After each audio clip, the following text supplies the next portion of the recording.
Hey, I think we can all agree, regardless of the price, we're rolling the dice every time we buy a new knife. And that's just because we never really know for sure. Today, I'm going to show you 5 knives I took a chance on that I absolutely love. In fact, I can't imagine my collection without them in it.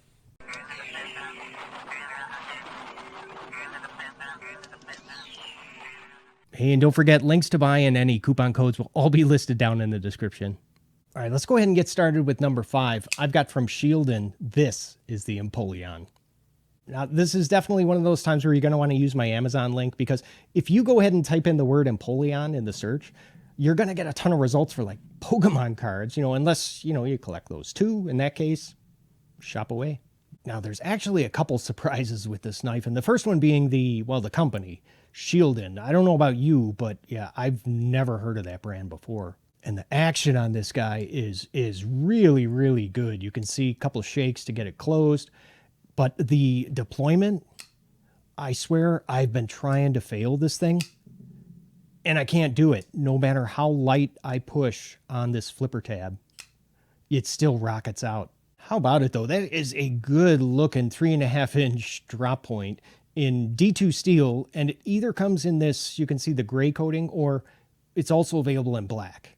I was absolutely shocked when I opened up the box, because inside it, was this really nice pouch. I mean, the product page, the listing for it, it said nothing about it being included. I didn't think that it would fit in there, but look at that. Yeah, as you can see, my Leatherman Surge totally works with this little pouch. Yeah, fits in there no problem. Unfortunately, there is one tiny issue that I have, and it's with the pocket clip. I'm just not a fan of it, especially since it's only, it's just going to be one position, so no lefty love, but it's also going to have kind of a shallow ride. Now, you might be able to, if you modify like a Civivi clip, you might be able to fit one of those on here, but I think the screw holes are a little farther apart. If this is your first time here, hey, thanks for stopping by. My name is Jay. Go ahead and consider clicking on subscribe if you're looking for knife reviews. They get right to the point. Number 4, how about from Petrified Fish? Yeah, this one is the Beluga. I mean, I've definitely heard of them before. I just thought that they were only available on like GearBest and, AliExpress. But now I've seen that you can buy these from White Mountain Knives and even Amazon. This is definitely a full-size knife. I mean, it's got a beautiful 3.75-inch drop point blade in K110 steel.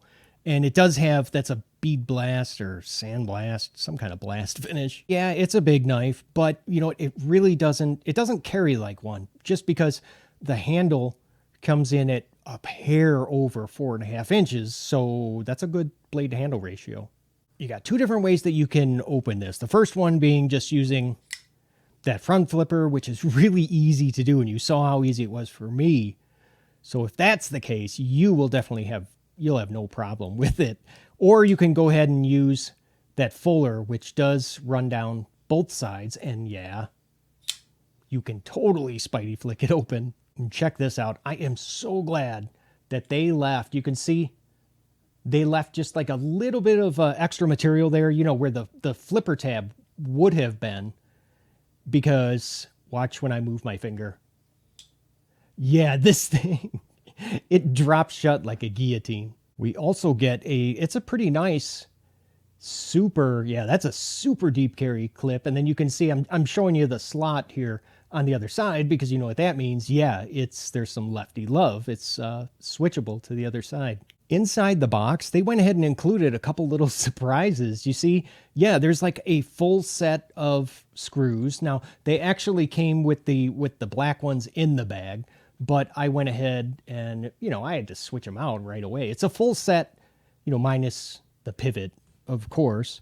And you can even go ahead, look at that. Yeah, they give you some extra washers, just in case you want to swap out the ball bearings for some plastic washers. I guess, there's nothing wrong with driving in the slow lane every once in a while. Number 3, how about the CH 3015?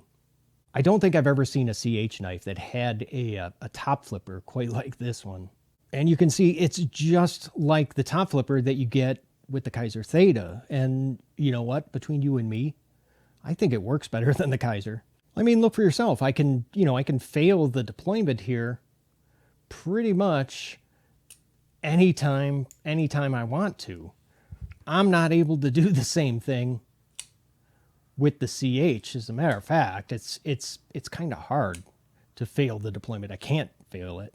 I think it's a great size with about a 3.3 inch D2 blade, and overall the weight, it just comes in at a little over 3 ounces. Now it's interesting that they decided to only go with just one liner, which, of course is going to be just for the lock bar. But I guess it doesn't need 2 liners because the scales are they're thick enough. I mean, and it doesn't, you can see I'm kind of squeezing it. It doesn't bend in the middle of the handle, so it's pretty rigid. Now the action on this thing is just amazing. And in both directions, I mean, it drops shut with, watch this.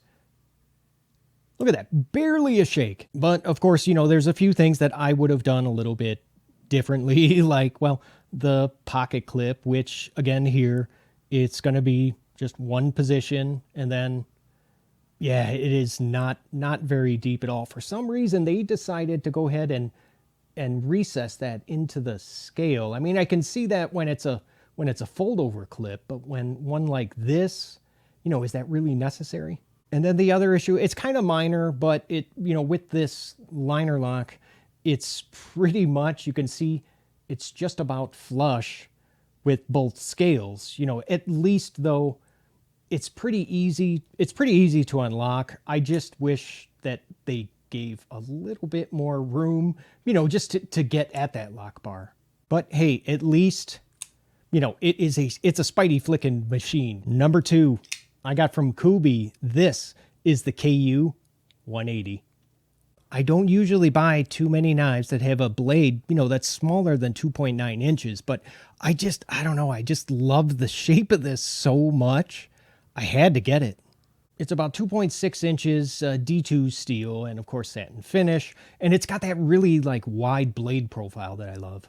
And if for some reason you're not too much of a fan of this drop point, it's also available in a really nice looking sheep's foot.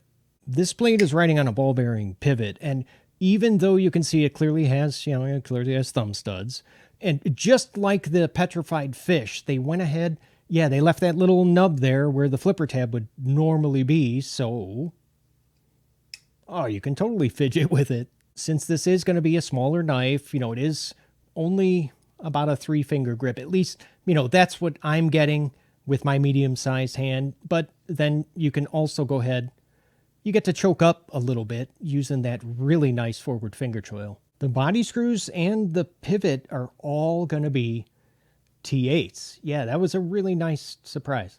We do get some lefty love here with this deep carry pocket clip because, yep, you can go ahead and switch it to the other side. The only issue that I have with this knife is going to be regarding that forward finger choil, because you saw with my medium-sized hand, there's no room left over. I mean, it pretty much just fits in there. So if you're somebody that's got those, I don't know, one of those big old sausage fingers, it's going to be a tight squeeze for you. Are you guys ready to see number 1? I got from We Knife Company. This is the Sakshi. You know what? I was really lucky to find this because I was just browsing through new releases at White Mountain Knives. I got to be honest with you. I was a little hesitant at first, to pick this up because, I was kind of worried that it was just going to be a more expensive version of the Ferrum Forge Stinger. The blades are almost exactly the same. Well, minus the finger choil, of course. Now, the biggest differences between the two are going to be, the handle thickness. So that's 0.54 inches versus 0.39 on the Ferrum Forge. The blade steel, so you're looking at 20 CV, which, that's going to be a considerable upgrade over the Nitro V. And then the last difference is going to be the price, because the Wii is about $100 more than the Ferrum Forge, which, okay, that is a considerable amount. But hey, look at it this way. So do you remember the kite fin? Of course you do. It's not that old of a knife. Well, that one cost about the same as this, except the difference, the blade on it is S35VN. I do like the thicker handle here because, that's going to just be, it's going to be a heck of a lot more comfortable, especially if you're somebody that's got like those larger bear paw hands. I got to admit though, I do miss that forward finger choil that we would get with the Stinger. Now both of these do have really good action, but oh, the Wii, yeah, it just drops a little bit. It drops a little bit faster, and I have not been able to fail the deployment yet, and I keep trying. Oh, and the Spidey flick, absolutely in full effect. Before we go, I would love to know down in the comments, just let me know, what are some of the knives that that you kind of took a chance on that now you absolutely love, like you can't live without them. Up on the screen is going to be a video that I picked out for you to go ahead and watch next. And hey, don't forget, go ahead and click on subscribe. I got to run though. Thanks for watching, and I'll see you at the next video. Love you guys. Take care.